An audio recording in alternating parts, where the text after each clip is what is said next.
മന്ത്രവിദ്യയിൽ നിന്നേക്കാൾ കേമനുണ്ടെന്നറിഞ്ഞ് കാട്ടവരാതം എന്ന് പറഞ്ഞു കഴിഞ്ഞാൽ മലങ്കൾട്ട് കാട്ടവരാതം.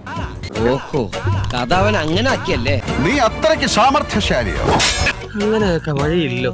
സഹിക്കാൻ കഴിയാതെ അവന്റെ തള്ളവിരൽ ഛേദിപ്പിച്ചത് നീയല്ലേ? അതന്നത്തെ ചോരത്തിളപ്പിന് ഇപ്പൊ എന്ത് ചോര തണുത്തു പോയാ? വേഗം വയ്ക്കോ.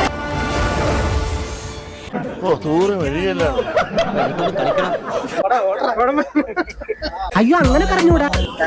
വന്ന സീനൊക്കെ അടിപൊളിയായിരുന്നു, പടം കൊള്ളായിരുന്നു. എത്ര പറയാനുള്ള പറയാൻ വല്ലോണ്ട് നേരെ പറ.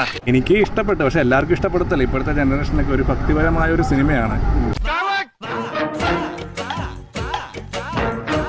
ഡയറക്ടർ മുകേഷ് കുമാർ സിംഗ് ദൂരദർശനിലേക്ക് ഒരു വാഗ്ദാനം.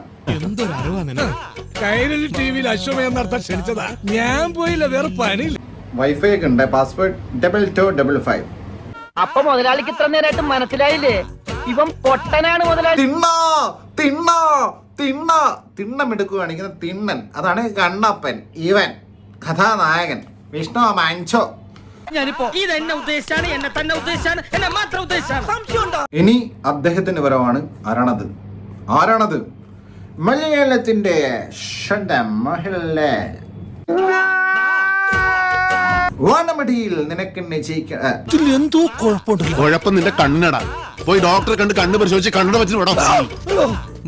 വാനമടിയില്ല, വാണം കൊണ്ട് നിനക്കെന്നെ ജയിക്കാനാവില്ല. അതായത് അമ്പയത്തില്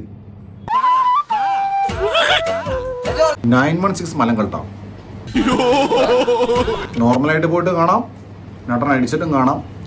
എന്റെ വായിക്കാത്ത കയറി വിടുവിച്ചാലേ ശരിയാവും. സംഭവം അരോചകമാണ്, ഫ്രിഞ്ച് ഫെസ്റ്റ് ആണ്. തളരരുത് രാമകുട്ടി, തളരരുത്.